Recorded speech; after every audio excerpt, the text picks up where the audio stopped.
Empréstimos consignados, práticas abusivas do mercado financeiro, violência patrimonial e financeira e benefícios defasados aliados ao alto custo de vida são fatores que levam também a um alto índice de idosos na faixa dos superendividados no Brasil.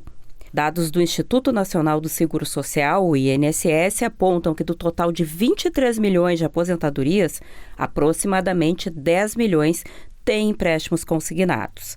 A adesão a essas modalidades de crédito ocorre muitas vezes pela falta de condições de manter o básico com a aposentadoria e a vulnerabilidade trazida com a idade. O grande problema que nós vemos hoje da questão do idoso estar cada vez mais se endividando é a falta de informação, porque acaba que o idoso quer buscar algum meio para tentar sanar, pagar suas dívidas e acaba buscando meios que são acessíveis e fáceis sem mesmo pesquisar uma opção melhor ou talvez tomar outras medidas que possam auxiliar a economizar, a poupar gastos. Tudo tem que ser planejado. A mínima coisa, uma bala que tu compra no bar tem que ser planejado.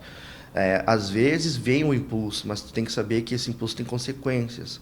E isso, né, como diz o meu avô, antigamente era coisas mais simples, porque a vida era mais simples.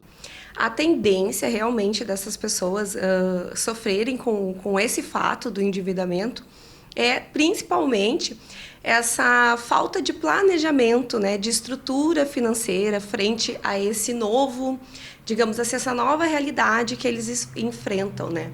Até então foram pessoas que lidaram com tudo muito sozinhas, né? Deram conta de tudo, as finanças, o planejamento familiar, e quando se encontram nessa idade, né, 60 a mais, aposentadoria, se vejam muito perdidas. A aposentadoria por si só já traz sentimentos, né, mais de depressão, né? A pessoa ela perde aquela identidade dela, né? Ela realmente começa a se questionar da capacidade que ela tem de produtividade. Então a depressão está associada muitas vezes, né? A ansiedade eu falo, porque muitas vezes isso pode estar associado à faixa etária também, né? É importante sempre, né, que a gente se dê conta disso, a gente possa avaliar junto com essa pessoa, né, se essa pessoa realmente tem condições de lidar com esse financeiro sozinho. Caso essa pessoa não tenha, porque a gente sabe que nessa faixa etária a gente já vai ter um comprometimento cognitivo ali, né, alguns sinais de demência, primeira, segunda, terceira, né, fases, enfim. Alzheimer, muitas vezes, né? A gente fala de um idoso que já está avançando para essa terceira idade, né? Então, é trazer essa pessoa para essa realidade e, sim, uma conversa, sempre um diálogo, né? Você não consegue fazer isso sozinho, a gente vai ter que estar juntos, né? Tá tudo bem, né? A gente vai resolver isso juntos. Então, é importante sempre a família.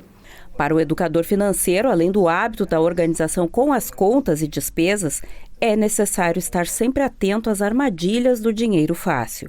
E assim como na hora de adquirir um bem, pesquisar. Então, esses juros, às vezes, assim, num primeiro momento superficial, eles parecem ser pequenos. Só que se tu for ver, ele está tão diluído em tantas parcelas que tu vai ter que pagar aquilo que tu pegou emprestado, que se tu for fazer um montante no final, tu soma tudo, tu vai pagar uma conta que é 15 vezes maior do que aquilo que tu precisava. Porque esse é o jogo, né, da questão da financeira. Eles precisam também obter os lucros deles. E esses lucros, por vezes, passam a ser abusivos. Então, a pessoa tem que saber bem direitinho qual é a taxa de juros, qual é a aplicação que ela vai fazer, qual é o montante que ela vai pagar no final, para ver se realmente vale a pena. Porque, às vezes, tu vai entrar numa oferta que tu viu num primeiro momento, muito atrativa, chamativa, que vai sanar tua necessidade daquele momento, só que naquele momento, naqueles 2 primeiros meses, ok, mas a partir do terceiro, quarto, tu vai ver que tu não está conseguindo, porque esses juros vão aumentando, né? Por mais que eles estejam diluídos, ele vai estar dentro do teu orçamento. Então, a primeira coisa é parar. Bom, se eu já estou com uma dívida grande, e eu vou pegar um dinheiro para pagar uma dívida grande e fazer outra dívida, eu vou ter que pagar essa outra dívida também. Procurar outras instituições financeiras, fazer pesquisas em bancos para ver quais são as suas taxas de juros. Existe uma diferença muito grande entre os bancos privados e os bancos públicos. Existem essas credoras também, né, que também têm suas ofertas.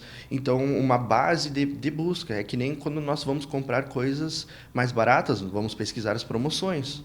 E essa prática, quando se trata de pessoas idosas, requer apoio da família, explica a psicóloga. Questões geracionais precisam ser mediadas com delicadeza e cuidado. Afinal, a mudança comportamental trazida pela idade chegará para todos e a proteção é indispensável nesse momento. A ideia realmente é que a família possa estar acolhendo nessas situações, né? Porque a pessoa vai apresentar muitos traumas, assim, muitas questões psicológicas referentes a sentimentos de culpa, de ansiedade, de depressão. Então, a família ela tem que estar sempre atenta a esses sinais, né? A ideia é que a gente traga esse idoso cada vez mais perto para nós, na nossa família, né? Que a gente não deixe se isolar, principalmente, né? A gente vê hoje muitos idosos isolados, né? Sem esse apoio da família. Se nós formos nos questionarmos, né? Quantas vezes durante a semana a gente faz uma visita para um avô, ou para uma tia, ou para um familiar que já se encontra nessa faixa etária, né? Muitas vezes nem uma vez. Então é importante que a família se aproprie desse idoso, entenda esse idoso como uma pessoa que pode estar mais vulnerável, até pela questão dessa geração, né? Eles pouco procuram ajuda, tem aquela resistência, né? De dizer, estou precisando disso. Muitas vezes querem ajudar os filhos. Então, essa necessidade também de pertencimento, de identidade, de dar conta de tudo, né? A gente vê muito associado a essa faixa etária. Mas a questão, principalmente, desse endividamento, a gente percebe pelo isolamento, né? Essa pessoa, ela tende a se isolar, ela perde essa identidade dela, né? Então, a tendência é o isolamento, é lidar com isso sozinho, a vergonha, o sentimento de culpa, muitas vezes de angústia. Então, eu sempre friso isso muito. A família tem papel importantíssimo nessa fase da vida, né? Porque todos nós um dia chegaremos a isso, né? Todos nós envelheceremos. Então, é muito importante que essa família ou algum parente ou algum ente, a gente sabe que muitos não têm com quem contar realmente, né? Ficam vulneráveis a essas situações. Mas é importante que a família esteja presente ali sempre. A lei do superendividamento, criada em 2021, é uma ferramenta para buscar o equilíbrio das contas. A norma permite a mediação entre devedor e credor através dos PROCONs municipais. Dívidas com bens de consumo e operações de crédito estão previstas na legislação e também podem ser negociadas.